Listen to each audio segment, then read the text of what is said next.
अस्सलाम वालेकुम dear students, welcome to active learners point. तो आज की इस वीडियो में हम ख़त लिखने का तरीक़ा देखेंगे। ये वीडियो ख़ास करके 6th, 7th और 8th के स्टूडेंट्स के लिए है। उर्दू का जो पर्चा होता है उसमें एक सवाल होता है कि अपने ख़त लिखना है। यहाँ पर देखिए, दोस्त या सहेली के नाम ख़त लिखिए।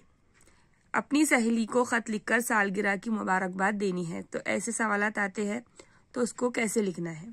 तो सबसे पहले यहाँ देखिए, यहाँ पर हमको लिखना होता है एड्रेस। यहाँ पर आप अपना नाम नहीं लिखेंगे, बल्कि यहाँ लिखेंगे आप अलीफ बे जिम। उसके बाद आप यहाँ पर कोई भी एड्रेस लिख सकते, जैसा यहाँ पर मैंने लिखी हूँ मौलाना आज़ाद रोड, मुंबई 400005, 23 मार्च 2023।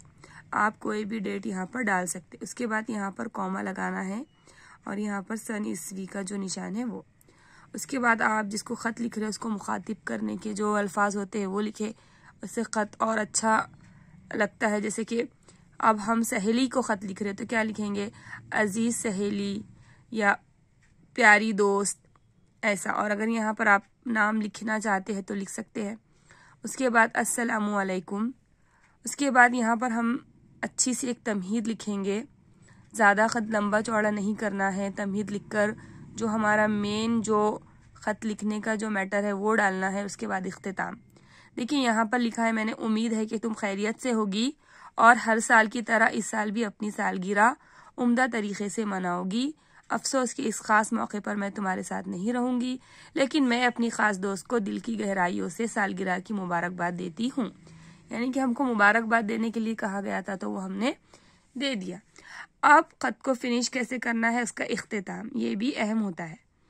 मेरी तरफ से मुबारकबाद कबूल करो, खुदा तुम्हें मुस्तकबिल में भी इसी तरह खुश व खुर्रम रखे, आमीन। इसी खुशी में तुम्हारे लिए एक खूबसूरत घड़ी का तोहफा भेज रही हूँ। ये हो गया हमारा ख़त पूरा। अब उसके बाद जो एंड में जो हम लिखेंगे आपकी सहेली या आपकी दोस्त, और यहाँ पर जो हमने शुरू में लिखे थे अलीफ बे जिम, वही हम लास्ट में लिखेंगे। तो ख़त के आपको पूरे मार्क्स इंशाल्लाह मिलेंगे। तो इस तरह से लिखना है, बहुत ही सिंपल तरीके से और अच्छे से।